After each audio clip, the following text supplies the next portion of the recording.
Right then, it is time.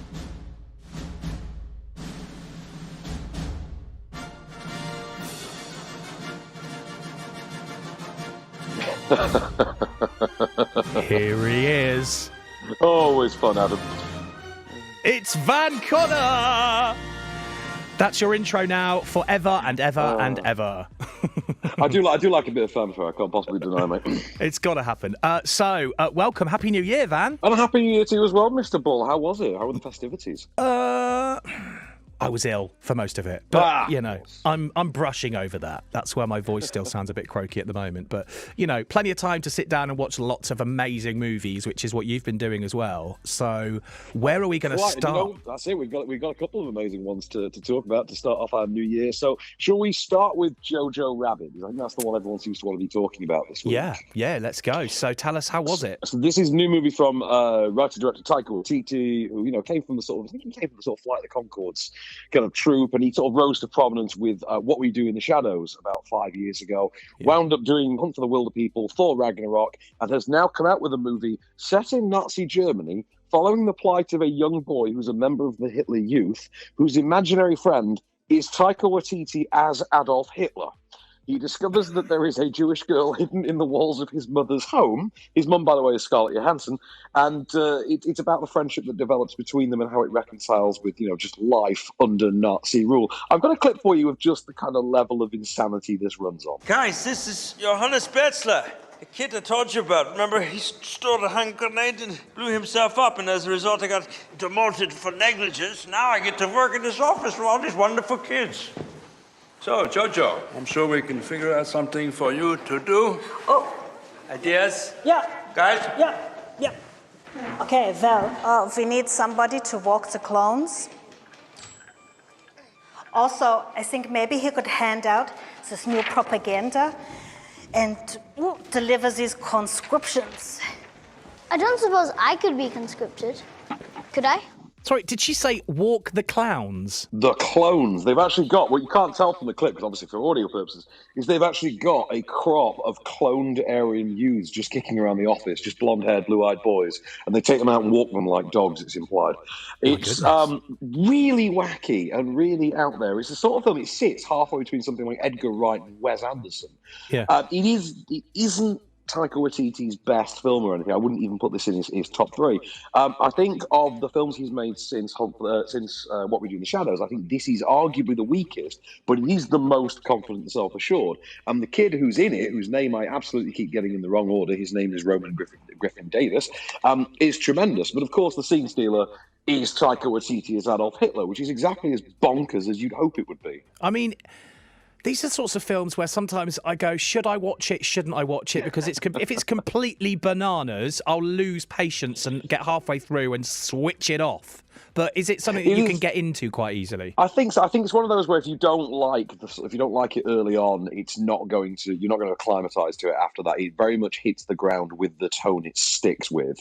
There are moments in it where, for instance, it is a lot more pseudo profound than you'd hope from a Taika Waititi movie. You like the comedy of Taika Waititi's movies, and there are scenes. There's a great scene, for instance, with Stephen Merchant as one of the SS guys sort of searching around houses. That he's so much more outwardly comedic than the rest of the film, and I found myself longing for more moments like that, to be honest. Well, he is a bit of a ledge, let's be honest. He's going to be funny in it.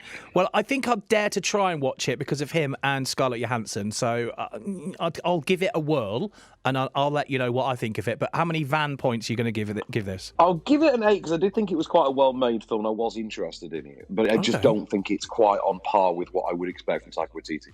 An 8 from Van Connor, though. That's pretty good. So that's definitely a movie worth checking out if you're going to give it an 8. So, okay, I'll do that. Next. This one is a bit more my speed, if we're honest. So it's The Gentleman.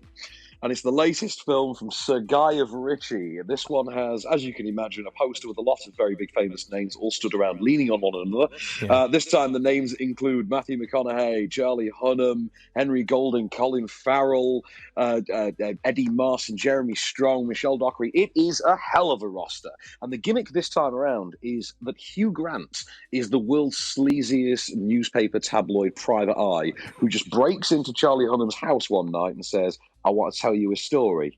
and he proceeds to tell him this elaborate Machiavellian tale of what starts out as a drug kingpin being bought out and spirals from there. I've got a clip for you of just Hugh Grant's amazing accent work in this. I want you to play a game with me, Ray. I don't want to play a game. Oh, please. No. I said play a game with me, Raymond.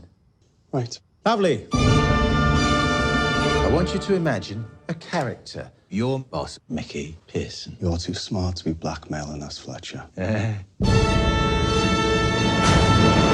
Sweet Mary Jane is my vice. Your poison, on the other hand, is and always has been the destroyer of worlds. You're out of touch, and I would like you to consider an offer. I am not for sale. Wow. Oh, yeah. I know.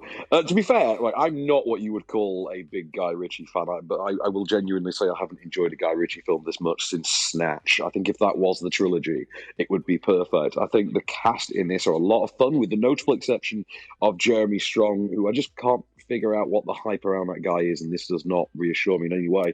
I do think, though, Charlie Hunnam finally found a role that works. He's finally found an accent and a voice he can pull off. Matthew McConaughey gets the best opening line he's ever had to a movie.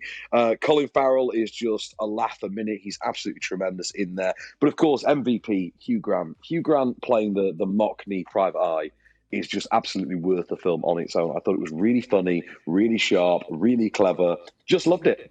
So anyone thinking about popping out to see a movie this weekend, you would definitely recommend that out of all of them? I would say order an Aristotle, the most ping-pong tiddly in the nuclear sub, and get your scene. Brilliant. Absolutely brilliant. Is there a third, or are those the only two we're looking at today? Unfortunately, we only get two this week, what with the whole New Year's in the middle of the week shenanigans. Yeah, they didn't plan that very well, did they? But no, they did not. No. So, out of the two of them, you'd see that last one, Gentleman. I would absolutely recommend. If you're going to the cinema this week, go and see The Gentleman. Honestly, it's a whale of a time. Van points on that? I'm giving it a solid 9. I loved it. Whoa, that's good. All right, that's enough to make me even get off my sofa and make the effort if you're going to give it a 9. Fabulous. It's been a pleasure as always, Van, and we will speak to you next Thursday. Till next time, good sir.